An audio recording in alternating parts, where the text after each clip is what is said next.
अगर इंसान की क्या खाएगा, क्या पहनेगा, कैसे रहेगा, अगर इस पे कहीं रोक लगाई जाती है और किस दिन आज़ादी के दिन, जिस दिन गुलामी की जंजीरों से छुटकारा मिला भारतवर्ष को, उस दिन आप कहेंगे कि आपको इस दिन जो है स्लॉटिंग नहीं होगी, इस दिन नौकरी नहीं लोगों को मिल रही है, गरीब लोग हैं, सड़क पर कहीं खोंचा लगा के कोई कबाब पाव, कोई कीमा पाव बेच के अपनी रोजी रोटी कमाता है। और जब भी कोई ऐसा त्यौहार आएगा, जैन भाइयों का त्यौहार आएगा, कुछ आएगा तो दुकानें बंद कर दो।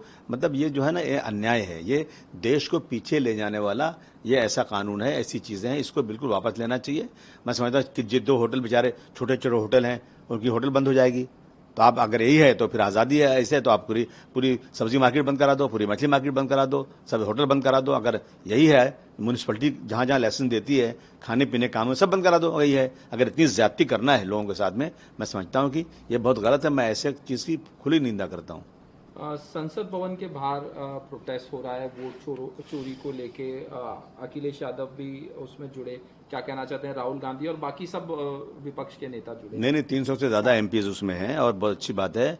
ये रोज का खिटपिट जो चल रहा है ना, कि वोटर लिस्ट में नाम बढ़ा देना, वोटर काट देना और उसमें मनमानी कर देना, जो चल रहा है ना, ये वोटों की चोरी हो रही है। इस पे एक बार खुल करके बात होना चाहिए और इलेक्शन उसके पहले बिल्कुल नहीं होना चाहिए जब तक कि वोटर लिस्ट सही ना हो जाए। बहुत सारे हजारों लाखों लोग अपना गांव छोड़ करके के प्रदेश में, विदेश में नौकरी करते हैं। इलेक्शन में वोट देने जाएंगे तो आप ये लिख देंगे, बीएलओ लिख देगा कि भाई हम गए थे, घर में ताला बंद था। आप ये जो कानून उसको फॉलो नहीं करते हैं लोग, कि पड़ोसी से पूछो, उनको नोटिस जारी करो, कुछ नहीं, मनमानी जो है, जब जिसका चाह वोटर लिस्ट में नाम बढ़ा दिया, घटा दिया, और जब इलेक्शन आता है, जब सामने लिस्ट आती है तो फिर उसमें बहुत बड़ा घोटाला होता है और कोई सुनने को तैयार नहीं होता है। असली वोटर वोट नहीं दे पाते, जो नकली लोग हैं अलग तरह वोट दे लेते हैं। इस पे एक बार खुल करके जो बातें हो रही होना चाहिए और इस पे कार्रवाई सच्ची होना चाहिए। मुझे बहुत खुशी है कि आज इतने एमपीज में खुलकर सड़क पर आकर आंदोलन किया है।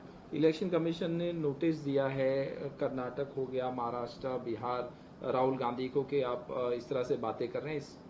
एक नोटिस दिया है। ठीक है, नोटिस का जवाब देंगे वो लोग, नोटिस देंगे। लेकिन जो सांच को आँच क्या, अगर इन लोगों ने, राहुल जी ने सब चीज़ें निकाल के लाया है, तो मैं नहीं समझता हूँ कि कोई वो राहुल जी को ऐसे लेमैन है जो कैसे कोई चीज़ लाएंगे। या इतनी एमपीज, 300 एमपीज निकले हैं, ये कोई लेमैन है, इनको मालूम नहीं कि सच्चाई क्या है और उनको नोटिस जारी की जा रही है। मतलब ये डराने का कार्यक्रम और कुछ नहीं। आज उद्धव ठाकरे ने भी शिवाजी पार्क में प्रोटेस्ट किया भ्रष्टाचार को लेके, और ये जिस तरह से वोटों की चोरी हुई है उसको लेके क्या?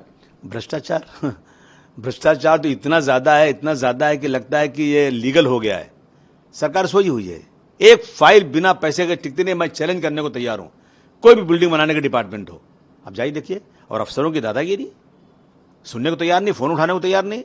और सरकार के पास बोलो सब कुछ होता नहीं, हाउस में खड़े होकर बोलो कुछ होता नहीं, फोन करते रहो 10-10 बार, कोई फोन नहीं उठाता है। मैं समझता हूं कि ये बहुत ही गलत हो रहा है। उद्धव जी ने आंदोलन किया, सारी पार्टियों को मिलकर इस पर आंदोलन करना चाहिए। और जो है वोटर लिस्ट हो, भ्रष्टाचार हो, अफसरों की मनमानी हो, जो चल रही है ना, ये देश को पीछे ले जा रही है। मोहन भागवत आरएसएस प्रमुख ने हेल्थ केयर पे सवाल उठाया है कि बराबर से नहीं है इंतजाम और कॉर्पोरेटाइजेशन हो रहा है।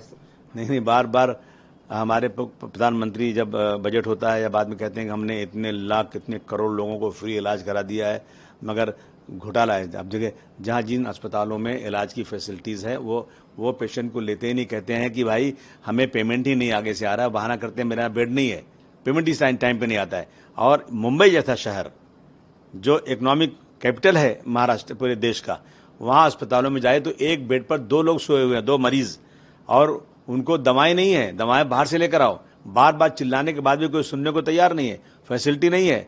बड़े अस्पतालों में जाओ, एमआरआई मशीन बोले खराब हो गई, बाहर से करा के लाओ। जहां एमआरआई मशीन चल रही है उसको डेट देते हैं 20 दिन के बाद की। अरे वो बीमार है, उसको इलाज कराना है, 20 दिन के बाद एमआरआई करेगा तो क्या होगा? ऐसी बहुत सारी शिकायतें हैं। भाभा हॉस्पिटल है कुरला में, कोई चीज है ही नहीं, वहां पे बड़े बड़े अस्पताल हैं। तो सरकार जो है ना, बिल्कुल इस पर कोई ध्यान नहीं दिया जा रहा है। हम लोग असेंबली में बात करते हैं, हम मिनिस्टर के पास डेलीगेशन लेके जाते हैं, लेकिन उसके बाद भी वही ढाक के 3 बात।